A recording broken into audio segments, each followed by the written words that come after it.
Hello and welcome back to an interview with a club that we have held this program with. I'm here today with Matthias. Matthias, present yourself and tell us a little bit more about the club that you are sitting in the board with.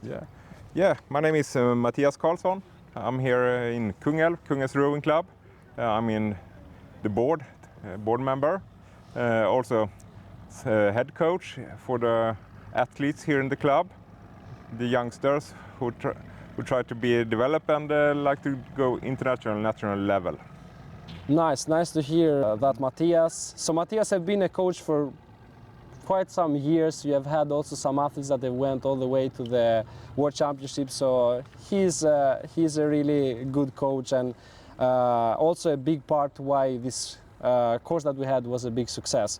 So Matthias, tell us a little bit more about how was the situation in the club before we started with the program. What members did you have? How did it look? Yeah, the club here in Kungälv, we have approximately 60 active members who were rowing. 25 of them are 60 plus, 10 who try to go to the World Masters and train a couple of times each week. And we have had a youngster group, age 16, 17 up to 25. Yeah. And some of them are quite competitive. Mm-hmm. Sounds good.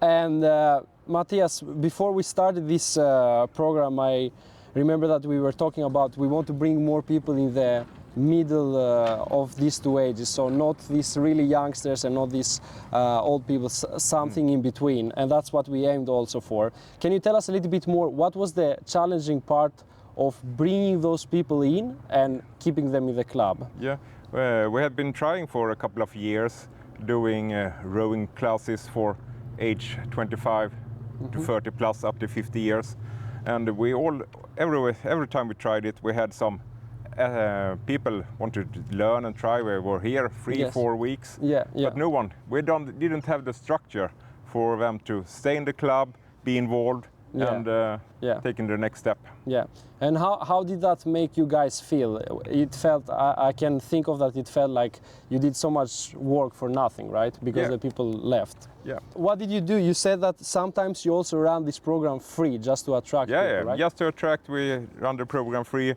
And no one stayed. So this year we had a contact with you, and we also contact a couple of clubs who are big in this for athletes 25 to up to 50 years. Especially, so we did 8 or 9 people from the club did a tour to 3 Danish clubs who are big in that category. That's good. So it's really what Matthias is saying is really good to like look around, see what's working, what's not working, and actually taking help. I think a lot of clubs are like closed and they are like, oh, we are not, we cannot get this to work, but we're going to figure it out on our own. We don't need any help, which is like not the best way to do it. You can always see what everyone else is doing and do that. Matthias, how did you find out more about us? Yeah, we met you at the Road Forum last year. Also, you borrowed a boat from our club last summer when you had the program in Gothenburg. So we stayed in contact and was thinking of if we can have it in our club and how will it work. Yes. So that's true. So last year when we had the program in Gothenburg, we were here and brought a gig, a stable quad for that program because the club didn't have that many boats there. So we got in touch with Matthias, and I remember already last year you were thinking about this. You were saying like it would be nice to do this here, but it's going to be a little bit tricky to get everyone on board with it. And finally we did that.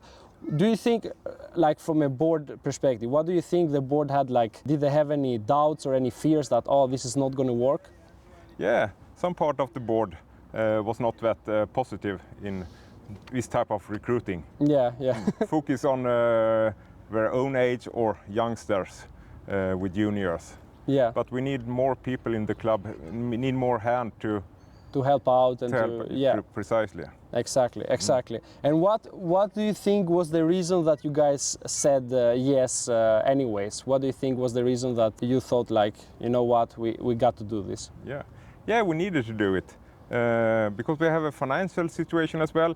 For the moment, it's all the youngsters who do a lot of work, and they got the funds, and for youngsters, elderly people, we don't get any funds, and we have a big cost. Thing around, Keep everything around, it costs a couple of 100,000 Swedish crowns. Yeah. I know, and I've talked also with other clubs. We've had this interview, and that's the case. You know, like running a club, especially these big growing clubs that like you need to have like electricity, everything else, water, the fees also you pay sometimes for rent and stuff like that. So that makes sense. Now, Matthias, let's focus a little bit more about the actual program that we ran. We ran this program in the beginning of the summer. Now it's like end of the summer, almost early autumn, even if it feels like it's really warm here. Still summer here in the beginning of September. Yeah, so here in Kungälv is a nice place to visit if you are in Sweden. It's really beautiful and peaceful. So tell us a little bit more about the actual program. If I remember right, we had around 85 people. Tell us a little bit more about how many of those people continued, what these people are doing now, and everything around that, the results. Yeah, as you said, we had a Zero to Hero program with 80 plus athletes who were here going the course for four weeks. Yep. And after that, we set up a program. So we called Hero to Legend. It's still running. It will be running to the end of this month. In the beginning of October, we will be having coaches here 2 times a week. So for Hero to Legend, 50 of Zero to Hero members really continued. Good. 50 members. That's a really good percentage. And I was talking with Matthias before we started filming this interview that they did a really good job of actually making people feel seen and loved when they were here. So I think that's why so many people continued, even though in the beginning of when we ran it, it wasn't maybe like the best time to start rowing. It was a little bit cold, but I think just having the good coaches here, motivating people, it did a big difference, and a lot of people want to continue. So what are these people doing now, Matthias? They are training. Are the coaches keeping the sessions? How does it look? Yeah, nowadays we have 2 times each week, 2 evenings, 2 hours each time, where the Hero to Legend are coached by 2 coaches, specialists just focus on them. The other days, the new members are welcome to go out row with the others here in the club. That's perfect. So we have beginners rowing 5-6 times each week. Yeah, that's amazing. That's amazing. And I think also you have done a smart thing where you have both like coach trainings and then trainings where they can be with the older members so they can integrate a little bit themselves and learn a little bit the other members also that are here at the club. So compared to what you guys did before when you did these free programs and people didn't continue, how does this feel? Does this feel like something better, more sustainable? Yeah, definitely. Now we have a structure where we have involved youngsters. The youngsters coach with the new members, and they got funds so they can go out and be competitive athletes. Make it life easier if they get a couple of €100 each month.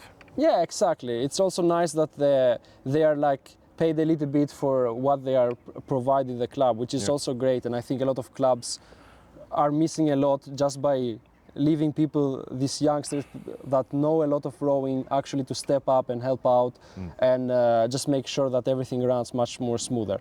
Matthias, now that we have run all this program, and how much, because usually we say to the clubs that this doesn't involve like a ton of work for their board. Do you think that we kept our promises? Do you think that we did most of the job when we ran the program? Yeah, in the start of the program, you did the mostly of the job work.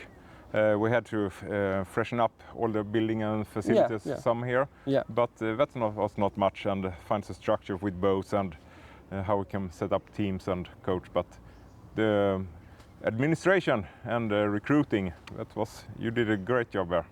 Thank you very much, and that's nice to hear. So what do you say, Matthias, is something that you can finally do now with these people that before was not able? easy to like go to competitions with them, easy to like have more people hands-on to help out with the club? What's something that you think that this was really good that we have these people now? Yeah, now we're more hands helping out in the club, Yeah. cutting the grass, helping out. They are asking what can we do to help the club grow and what can we do to clean the house and help maintaining everything. Yeah. And it's also a bigger social life down here. Yeah. More people around here. We have some club events where we have Oktoberfest a couple of weeks. We had Kräftskiva a couple of weeks really ago. nice, yeah. So we are more people. It's more social down here. And that's all, like at the end of the day, that's what the club is about, having social life, having people that if they want to compete, they are able to compete, having youngsters that are trying to bring some medals to the club, which is great. What would you say, Matthias, to the clubs that are watching this and maybe they are like thinking about, is this a good thing to do about our club, is it not? What would you say to them? If you want to be a bigger club and have a more social life around the club, don't hesitate to join the program. That was quite clear. And in your opinion, what do you think this program is made for? Is it like, what do you think a good fit for a club is? Do they need to be big? Do they need to be small? Do they need to be like... Any size of the club. Just need to want to be more people. Yeah. Now we have, in 3 weeks, we have a big competition starting at our club, 21 kilometers head race down the river here in Götaälv. We have 15 new members from this program who want to race. We have 3 gig boats at least. That's really amazing. Yeah, and this club also have a history of going cross-country skiing in the winter and do some Vasalopp. We have several of these new members who also already want to join and are signed up for joining our cross-country training camp. That's amazing, and like I said before, Matthias, I think you have done a really good job taking care of these people. One more time, it was a pleasure to run this program with you and to be back here. Now to you guys watching this, if you are interested in running a program like this, you can either click the link below. It's free, so it doesn't cost anything for the club up front. If you are seeing this on the website, you can just press on the link so you can apply, and if you are a right fit for us, we're gonna do this program together. All right, that said, thank you for watching. Goodbye. Thank you.